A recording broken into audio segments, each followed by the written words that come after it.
Olá, queridos, graça e paz. Seja bem-vindo a mais um Rema 365. Nesse dia a gente vai falar um pouco sobre Ezequiel 17, do capítulo 17 ao capítulo 20, ok? No capítulo 17, o profeta Ezequiel, ele vem falando, e conta uma parábola, e logo em seguida, nos versos 11, ele faz a explicação dessa parábola.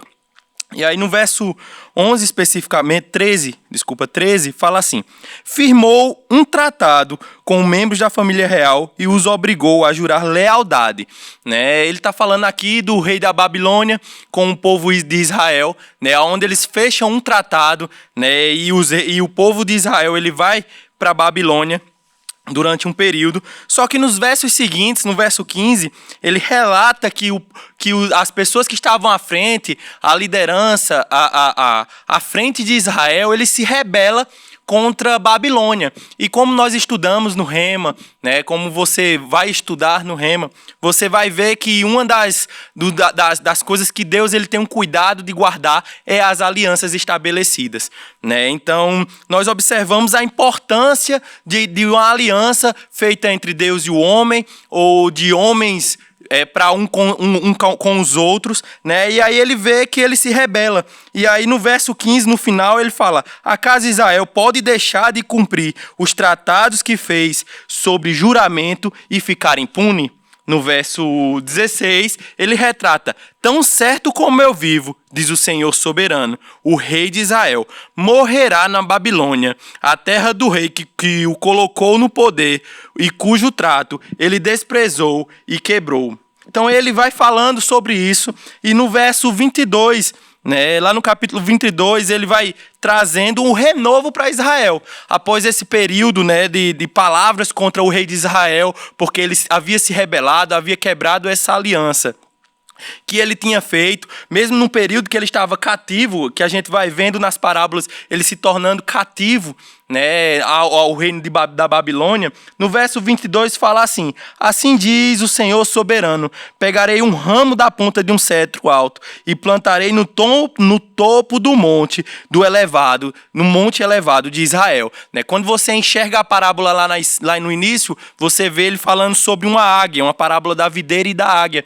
Uma águia como o rei da Babilônia, levando esse galho ao cetro, um cetro normal lá desse galho. E aí no verso 22 ele fala sobre levar esse cetro agora, esse galho, não mais uma águia, mas o próprio Senhor, o próprio Senhor falando: pegarei um ramo da ponta de um cedro, e agora colocarei no mais elevado monte de Israel. Ele está falando aqui da linhagem davínica, através de Jesus, ele lá, o Messias, levado ao mais alto monte de Israel, o rei de Israel, através da linhagem davínica.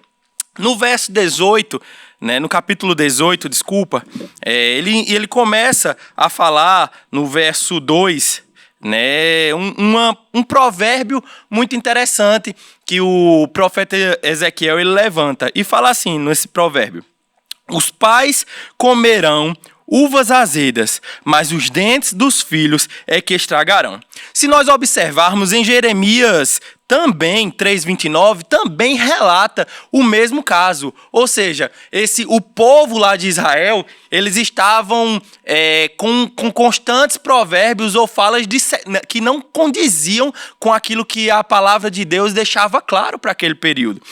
E aí o profeta se levanta e diz: não é assim, aquele que peca é que morrerá.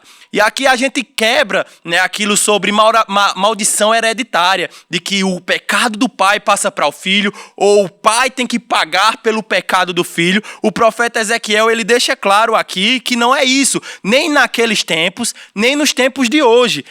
Aquele que pecar morre, no verso 4. No verso 19 também fala assim: vocês, porém, perguntaram: como assim? O filho não pagará pelos pecados do pai?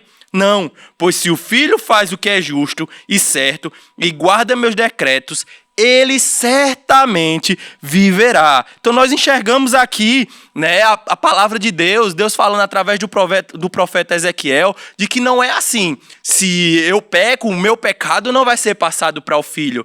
A gente sabe que que a recompensa do pecado é a morte, né? A prática do pecado leva à morte, né? Então, por isso, nós precisamos entender que Cristo, a partir disso, em Gálatas 3,13, fala que ele nos resgatou da maldição da lei. Então, por isso, o que é aplicado à lei hoje não se aplica mais a nós. Então, nós precisamos enxergar esses pontos. Já no capítulo 19, né, começa-se uma lamentação pelos reis de Israel. O profeta ele inicia, né, falando dos líderes, né, de Israel, dos reis, e ele até compara Israel a uma leoa e os seus reis aos seus filhotinhos, aos leõezinhos. Ele vai fazendo essa comparação, e em Ezequiel, no verso 2, ele fala lá que a sua mãe, uma leoa entre os leões, ela se deitava entre os leãozinhos e criava seus filhotes.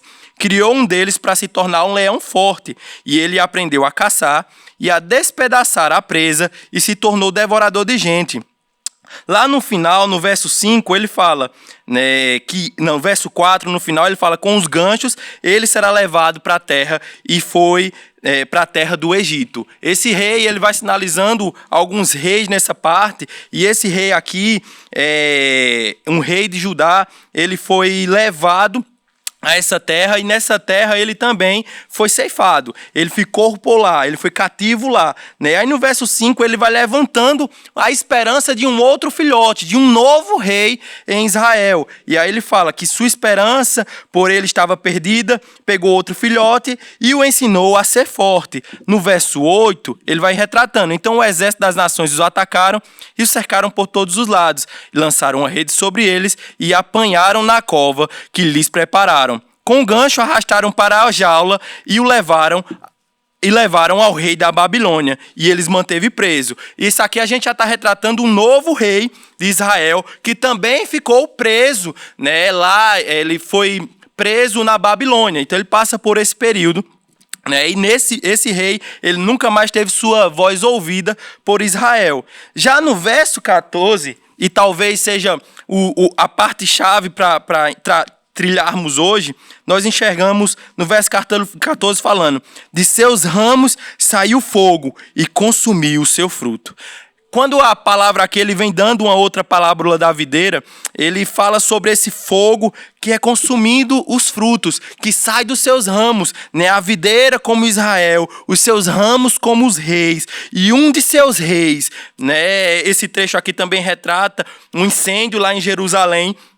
Então, esse fogo que consumia os seus ramos, um rei, uma liderança que joga contra, né, a sua própria nação, né, tocando fogo na sua própria nação, e nós enxergamos muito isso nos dias de hoje, né? Nós precisamos ter o cuidado, principalmente como lideranças, né, de não inflamarmos, de não queimarmos, de não causarmos um dano a uma nação onde fomos estabelecidos, a um povo onde estamos estabelecidos. Como lideranças, precisamos ter o cuidado, né? Aí o verso continua: os ramos que sobraram não são fortes o suficientes para ser cetros do rei. Então aqui o povo de Israel, esse rei que se levantou nesse período, né? Após ele, não conseguiu-se naquele povo se erguer um novo rei, ok? No verso 20, no capítulo 20, desculpa, a gente pode enxergar 4 períodos específicos que o profeta Ezequiel ele vem retratando, né? Ele conta histórias mesmo